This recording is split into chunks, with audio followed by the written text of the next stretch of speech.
Hello friends, അപ്പോൾ ഇന്ന് നമുക്ക് പാസ്ത ഉണ്ടാക്കിയാലോ? വീഡിയോയിലോട്ട് പോകാം. ഒരു പാൻ എടുക്കാം. അതിലേക്ക് 2 കപ്പ് വെള്ളവും ഉപ്പും വെളിച്ചെണ്ണയും ഒഴിച്ച് ശേഷം പാസ്തയും ആഡ് ചെയ്ത് നന്നായി ഇളക്കാം. ഇവിടെ ഞാൻ എടുത്തിരിക്കുന്ന പാസ്ത എന്ന് പറയുന്നത് മാക്രോണിയാണ്. നിങ്ങൾക്ക് ഏതാണോ വേണ്ടത് അതെടുക്കാം.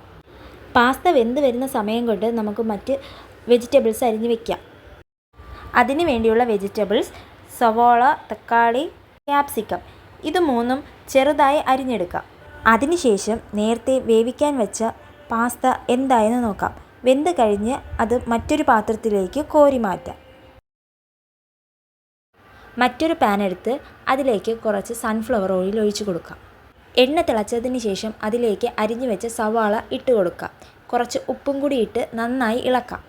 സവാള ഒന്ന് വാടി വരുന്നത് വരെ നന്നായി ഇളക്കി കൊടുക്കുക.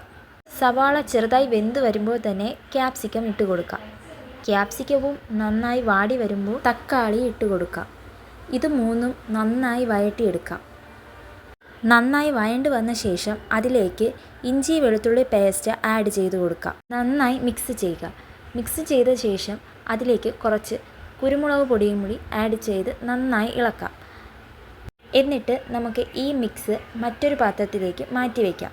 അതിനുശേഷം ഒരു പാൻ എടുത്ത് അതിലേക്ക് ബട്ടർ ആഡ് ചെയ്ത് കൊടുക്കാം. ബട്ടർ ഇല്ലാത്തത് കൊണ്ട് ഞാനിവിടെ സൺഫ്ലവർ ഓയിൽ തന്നെയാണ് ഒഴിച്ചു കൊടുക്കുന്നത്. ഓയിൽ ചൂടായി വരുമ്പോഴേക്കും അതിലേക്ക് 1 സ്പൂണ് മൈദ ഇട്ട് കൊടുക്കാം. മൈദ ചെറുതായി ചൂടാകുമ്പോഴേക്കും അതിലേക്ക് കുറച്ച് പാലൊഴിച്ച് കൊടുത്ത് കട്ട കെട്ടാതെ ഇളക്കിക്കൊണ്ടിരിക്കുക. അതിനുശേഷം പാൽ കുറച്ച് തിളപ്പിച്ചെടുക്കാം. പാലൊരു ക്രീമി പരുവമായി വരുമ്പോഴേക്കും അതിലേക്ക് ഈ വേവിച്ച് വെച്ച പാസ്ത ഇട്ട് കൊടുക്കാം. പാസ്ത ഇട്ട ശേഷം നന്നായി മിക്സ് ചെയ്യുക. അത് കഴിഞ്ഞ് ഈ പാസ്തയിലേക്ക് നേരത്തെ മാറ്റി വെച്ച മിക്സും കൂടി ഇട്ട് നന്നായി ഇളക്കിയെടുക്കുക. അതിലേക്ക് കുറച്ച് ചില്ലി ഫ്ലേവറും കുറച്ച് കുരുമുളക് പൊടിയും കൂടി ഇട്ട് നന്നായി ഇളക്കി സെർവ് ചെയ്യാം. അപ്പോൾ പാസ്ത റെഡി.